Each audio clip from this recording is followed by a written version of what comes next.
presiden ditolak, presidennya berhenti. Paham? Yang kena ini dua presiden udah. Habibie juga. Presiden Habibie pidato pertanggungjawabannya ditolak oleh MPR, DPR, MPR. Golkar menerima dengan catatan, berarti menolak. Diperbaiki, dipidatokan lagi, ditolak. Pak Habibie jatuh jadi presiden. Sehingga nggak boleh nyalon lagi. Karena udah jatuh nggak boleh nyalon. Nyalon Gus Dur menang. Jadi udah dua presiden dijatuhkan MPR karena pertanggungjawabannya ditolak. Sekarang presiden nggak pakai pertanggungjawaban, sakarapnya aja. Nggak ada pidato pertanggungjawaban. Pokoknya 5 tahun saya terus. Mau salah mau bener lewat terus. Ini harus dikembalikan lagi ke Undang-Undang Dasar 45. Dibentuklah BPIP. Ketuanya Ibu Megawati, anggotanya salah satunya Kiai Ma'ruf Amin. Tujuannya adalah mengembalikan GBHN, garis-garis besar haluan negara. Presiden harus buat GBHN. Kalau 5 tahun GBHN-nya tidak tercapai, dia berhenti, pertanggungjawabannya ditolak. Mau dikembalikan, tapi BPIP sampai sekarang belum berhasil bekerja mengembalikan itu. Gajinya 100 juta 1 bulan. Saya belum nulis tuh, nanti mau saya tulis di Twitter. Apa kabar BPIP? GBHN-nya belum siap, ente udah digaji 2 tahun. Lupa saya nulisnya itu. Nanti mau saya tulis di Twitter tuh besok. Jadi Pak Harto diangkat jadi presiden karena Presiden Soekarno diberhentikan. Pak Harto nggak mau. Pak Harto mengatakan saya tidak bercita-cita jadi presiden dan tidak berkeinginan jadi presiden. Akhirnya karena jenderal nggak ada, jenderal mati dibunuh PKI. Yang hidup cuman Jenderal Nasution. Jadi ketua MPRS. Beliau tahu diri, dia orang Batak. Kan orang Mendeleng dia. Nasution orang Mendeleng, bukan orang Batak, orang Mendeleng.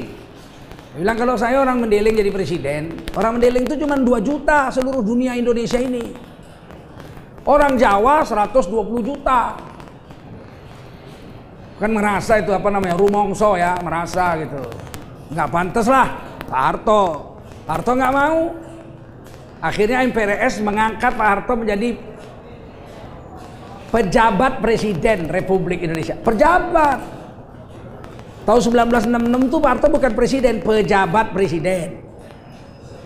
Sampai pemilu digelar. Karena duit nggak ada, kita bangkrut. Utang negara 90 miliar dolar zaman Bung Karno. Rakyat makan bulgur.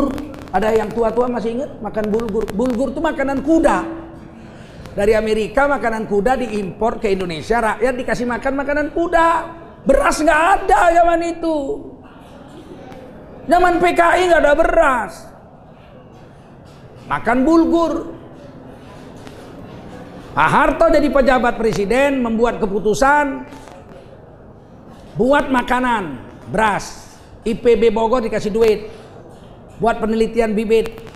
Dibikinlah Balai Dewi Sri. Keluarlah 4 bibit. PB 4, PB 8. PB itu peta baru. Peta baru 4, peta baru 8, IR 24, IR 28. 4 jenis bibit padi dibagi ke rakyat, pendek-pendek 4 bulan sudah panen. Jadi 120 hari sudah panen. Dulu kan panen padi setahun sekali. Oleh Pak Harto dikasihlah bibit-bibit ini. Itulah kita mulai makan beras enak. Tahun 68, 69. Kamu belum lahir semua. Tahun 71 baru dibikin pemilu. Sudah ada duit. Pelita 1 nanti itu dimulai Pak Harto. Pelita 1 tahun 71. Pemilihan umum 10 partai. Ada partai Kristen, ada partai Katolik, ada partai NU, ada partai Murba, ada partai PSI, Partai Sosialis Indonesia, ada partai Bulan Bintang, ada partai Kepala Banteng PNI, ada partai Kepala Banteng juga, Marhaen. Ada 10. Yang menang nomor 5 sekretariat bersama Golkar, Sekber Golkar nomor 5. Barulah Pak Harto diangkat oleh DPR MPR gotong royong. Pada tahun 1971 Pak Harto diangkat jadi Presiden Republik Indonesia. Jadi Pak Harto gak pernah berontak lawan Bung Karno. Ini fitnah luar biasa yang hari ini ditanamkan untuk menghancurkan persatuan dan kesatuan Islam. So Pak Harto itu bagaimanapun anti PKI.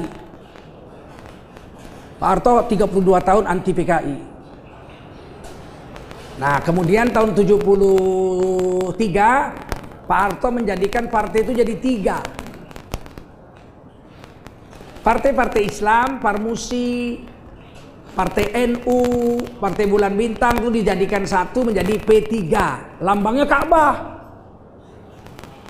Partai-partai Kristen, Partai Katolik itu dan partai-partai nasionalis PNI, Murba, Marhaen itu dijadiin satu menjadi PDI.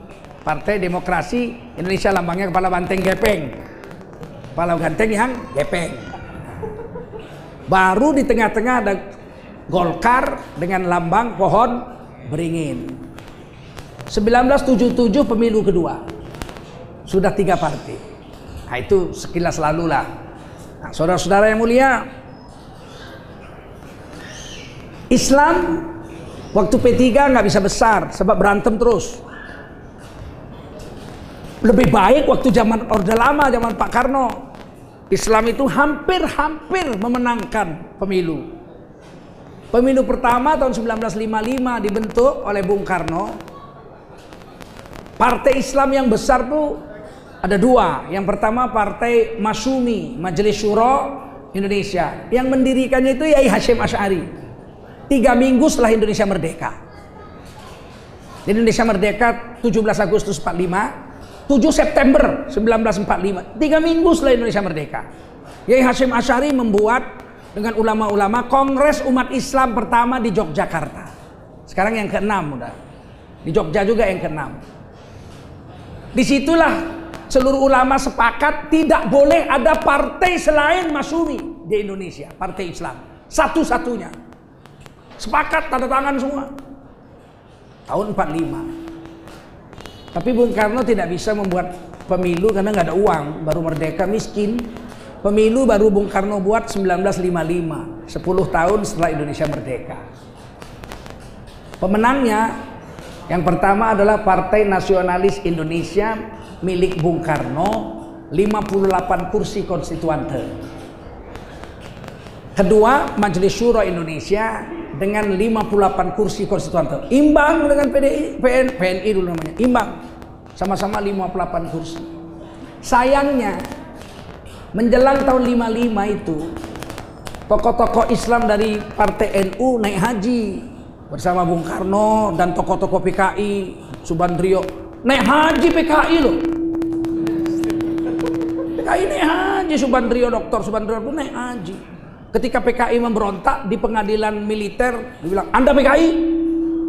Kata hakimnya gitu, Anda PKI? Subitro, Dr. Subandrio bilang, oh tidak Tuan Hakim yang mulia, saya Islam. Saya ini naik haji. Saya haji loh. Haji? Iya haji saya. Islam? Islam. Sholat subuh. Berapa rakaat? 6. Pulang dari naik haji 1955, sebelum pemilu, tokoh-tokoh NU membuat rapat dan memutuskan keluar dari Masyumi. NU membuat partai baru, padahal Masyumi itu yang mendirikan Yai Hasyim Asy'ari. Tapi pemilu pertama 55, NU buat partai sendiri. Hasilnya NU dapat 30 kursi, pemenang nomor 3. Ini nomor 1 PNI dengan Masyumi. Nomor 3 tuh Partai NU 30 kursi dan PKI 4, nomor 4, 28 kursi. Jadi PKI dengan NU tuh beda 2 kursi aja. 4 partai besar ini, PNI dengan Masyumi 58 kursi, NU 30 dan PKI 28. Selama 5 tahun mereka bertugas 55 sampai 1960, 4 tahun tidak menghasilkan undang-undang dasar baru. Tugas konstituante adalah membuat undang-undang dasar negara Republik Indonesia. Undang-undang dasar 1945 itu dianggap undang-undang sementara. Sampai dibuat konstituante, MPR membuat undang-undang baru. Dulu itu biasa menukar undang-undang dasar itu biasa dulu. Memang itu tujuan merdeka. Sekarang coba bilang menukar undang-undang, kalau nggak dibilang Hizbut Tahrir kamu. 4 tahun tidak berhasil.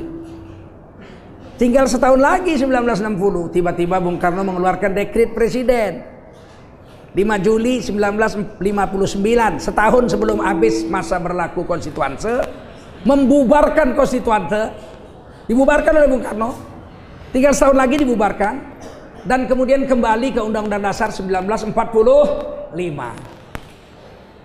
Itu dekret Presiden Soeharto. Dan tahun 1960 Bung Karno membubarkan Masyumi, Partai Islam Pemenang